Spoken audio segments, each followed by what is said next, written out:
Every Friday at 8 p.m., your server crowns a king, and most alliances lose that fight before their first march even lands. Not because they're weak, because they can't read a clock. Today, I'm breaking down every rule, the timing math nobody explains, and the one play that lets a small alliance decide who wears the crown. Hey everyone, it's Sheena. Welcome back to Frost Kingdom. The Imperial Citadel is the single biggest power event on your server. Not the biggest fight, the biggest power event. Because the winner doesn't just get a title, they get to hand out permanent stat bonuses and permanent stat penalties to everyone else. So let's start with when this thing actually opens. The Imperial Citadel unlocks at 2000 hours, 8 p.m. server time, on the 30th day after your server opens. After that, every single week. Every Friday, same time. Which means the alliance that spends everything in week 1 is the alliance that gets farmed in week 2. Before the gates open, you'll see the Citadel sitting in a protected state with a countdown on top of it. That countdown is not dead time. That's your prep window, and I'll show you exactly what to do with it in the strategy section. Okay, the battle is split into 3 stages, and each one has a different win condition. This is where alliances throw away entire armies. Stage 1, 8 p.m. to 9 p.m. To claim the Citadel here, you have to hold it consecutively for 60 minutes. Read that again. 60 minutes. Inside a 60-minute window, there is zero slack. You have to grab it the second the shield drops and never lose it. Not once, for the entire hour. Here's the analogy. It's a stopwatch that resets to 0 every time someone taps you. Technically, the moment control flips, your consecutive timer restarts, and there's no clock left to restart into. So, on any server with real competition, Stage 1 basically cannot be won. Stage 2, 9 p.m. to 10 p.m. Same idea, but now you only need 30 consecutive minutes. And this is the number I want burned into your alliance chat. 30 minutes of hold inside a 60-minute window means your last possible winning capture is at 9:30. Take it at 9:31, and you cannot finish the hold before the stage ends. You just burned an army for nothing. 9:30, that's the deadline, not 10 p.m. Stage 3, 10 p.m. to 10:30. Half an hour, and this one flips the logic completely. Per the rules as written, if the controlling right of the Imperial Citadel changes during Stage 3, the battle is over, and there is no Emperor that round. Nobody gets crowned. So Stage 3 isn't an attack window, it's a survival window. Whoever walks in holding the Citadel has to survive 30 minutes completely untouched in control. Now the part that hurts.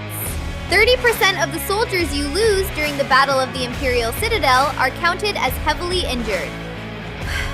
30%. Which means the other 70% are gone. Not hospitalized, not healable, deleted from your account.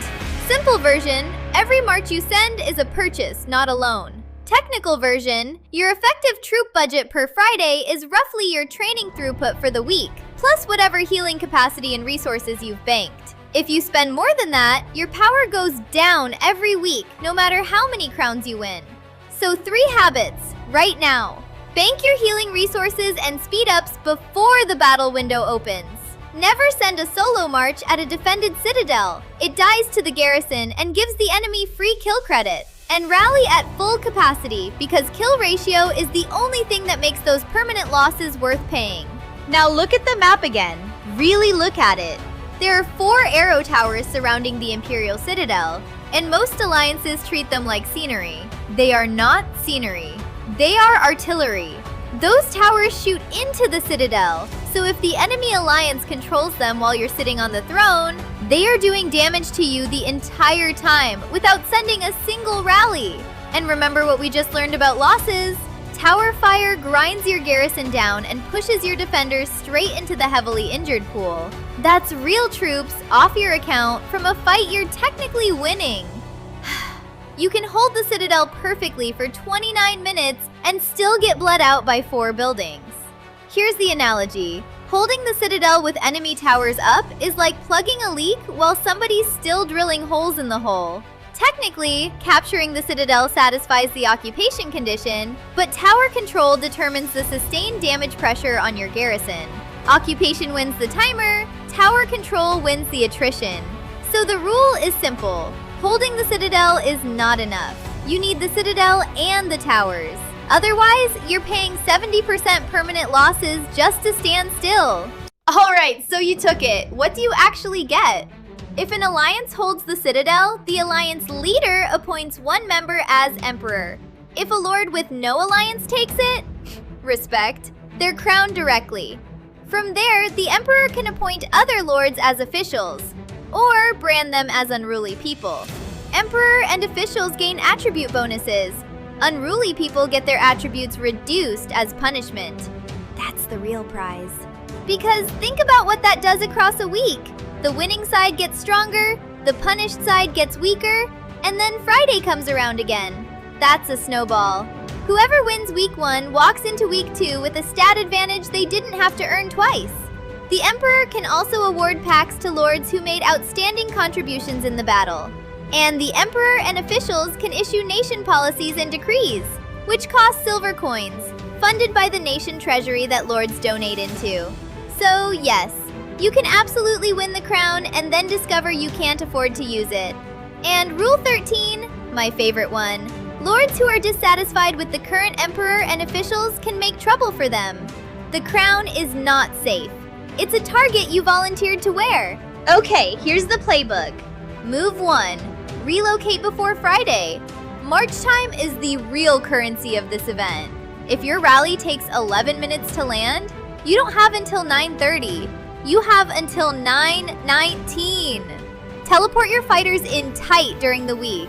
And don't just cluster around the citadel. Spread coverage so you have short marches to all 4 towers as well. Quick one, because this is where new emperors self-destruct. Spend your official slots on allies, not on your own top 3. Officials are payment. Use them to buy neutrality from alliances that could have flipped you. Be extremely stingy with the Unruly brand. Every lord you punish is a lord who, per Rule 13, gets to make trouble for you and gets to show up angry next Friday. The penalty lasts a week. The grudge lasts the whole server. And fund the treasury before you need it. Get donations flowing early so your policies and decrees are actually affordable the moment you're crowned. So, Friday 8 p.m. Take the towers while everyone else fights over the throne. Strike between 9 and 9:30. Never let stage 3 go quiet. Citadel wins you the timer. Towers win you the war. I'm Sheena. Thanks for hanging out, and I'll see you in the next one.